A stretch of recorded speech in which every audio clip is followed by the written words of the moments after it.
AFP is reporting on a fascinating story coming out of an EU court. The Palestinian Islamic militant group, Hamas, must be removed from the EU's terrorism blacklist, according to this court decision. Now, for the time being, they say their assets will still be frozen, but after 3 months, that's going to be lifted as well.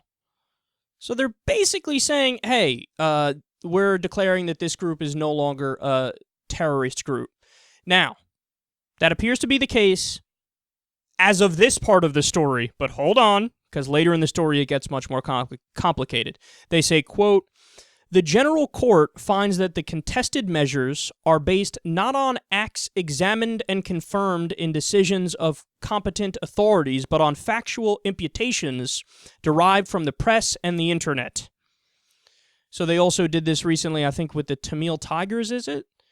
Originally they were considered a terrorist group, and then later on they said, nah, actually no, when we look at the evidence, that's not the case. Now, this is happening at the same time that Ireland and Portugal just recognized Palestinian statehood as well, along with some other more prominent European countries. And the European Parliament is going to vote on that soon, too. It appears like world opinion is solidly with a Palestinian state. And, of course, the people blocking that, Israel and the U.S., who are in lockstep on this issue. So here's the kicker, though. They stressed that the decision to remove Hamas was based on technical grounds and does, quote, not imply any substantive assessment of the question of the classification of Hamas as a terrorist group. Wait, what? But the decision said the exact opposite. The decision's like, yeah, you're not on the terrorist blacklist anymore. But then you go on to say, but this doesn't necessarily mean that they're not terrorists. That's exactly what it means. What are you talking about? So, in other words, here's what they're expressing. Confusion. And here's why they are expressing confusion. Because it's a very confusing situation. What are my feelings on this issue? Pure confusion. Now, let me explain why. Because when you look at Hamas, there's no doubt that some aspects of it are purely terroristic. If you define terrorism as doing violence for a political ends, doing violence for a political goal, then absolutely. In fact, I don't even think they would deny that. They would be like, of course, that's what we're doing. We want to set up a Palestinian state, and we are the militant wing that wants to set up a Palestinian state, and sometimes we go after civilians. We launch rockets into civilian areas. So they would tell you, well, yeah, that's what we're doing. And by that definition, they're absolutely terrorists.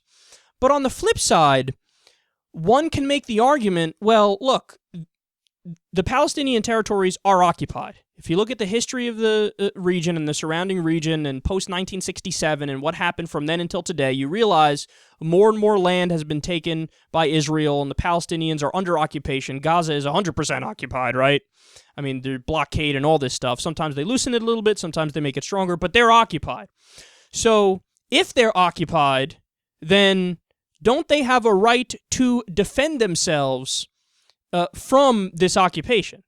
So if some people are more militant in defending against their occupation, do we really call them terrorists? I mean, by that definition, don't we call George Washington a terrorist? Because, you know, Britain was essentially occupying the U.S. Were all the founding fathers terrorists when they said, hey, fuck you, and they started taking up arms to kick out people from what they viewed as their land?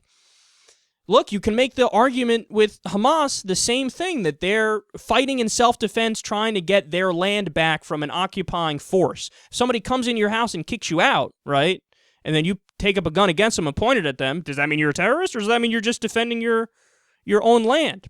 Now, again, here's the reality. I don't know what the answer is for Hamas in particular, and I'll explain why. Because sure, on the one hand, they are just trying to get their land back and establish a Palestinian state and all that stuff. But then they're also open about the fact that they're Muslim fundamentalists. And they would set up a Sharia system. In fact, Vice got into the Gaza Strip not too long ago. They have a couple different mini documentaries about this. And they show clearly how Hamas rules with an iron fist, and they rule like under Sharia. It's basically an Islamo-fascist state, if you will. And they clearly do violence for their political ends, which again is the definition of terrorism. So what is it? What conclusion are we to come to? I don't know, man. I'm confused. They certainly are a terrorist by one definition, but if you make the argument of self-defense, some can stretch it and say they're not a terrorist. I think it's much easier to call them terrorists because of the fundamentalist religious aspect of it, which honestly pollutes their whole argument. Because on the practicality of their argument about their land and self-defense, I actually think they're right about that. But they totally lose me, number one, when they target civilians, and then number two, the fact that they're super fundamentalist. So I don't know. I don't know what to do in this scenario, but I also do know that the term terrorism is one that's, I mean, it's so broad and generalized, and the definition is somewhat amorphous, so you could really apply it to everybody. I mean, look, the U.S. government, Noam Chomsky says this all the time, and I don't think he's wrong. Like, the U.S. government is the leading terrorist state in the world right now. Why? Because we do more violence to meet our political ends than anybody else in the world. That's clear. We have 900 military bases around the world. Look at the history of South America and look at the history around the world post-World War II. We just topple governments and put in our people, and even the drone strikes is terrorism. All this stuff. Terrorism, terrorism, terrorism, terrorism. So, I mean, look, my gut feeling is this, okay, and we'll finish on this, and then I'll move on to a different story, but my gut feeling is this. I honestly, I'm happy to use the word terrorism whenever I see somebody doing violence to meet their political goals, okay? Because that's the definition of it. So if we really want to go by the textbook definition, fine. So by that definition, there are factions of Hamas, definitely terroristic. Absolutely, they're terrorists. There's also factions of the Israeli government that are terroristic. I know a lot of people don't want to hear that, but that's true. There's also the U.S. government, certainly terroristic. So basically, everybody's a terrorist. And then at the same time, everybody's a freedom fighter. So there's this big mesh of a problem with all these different definitions floating around.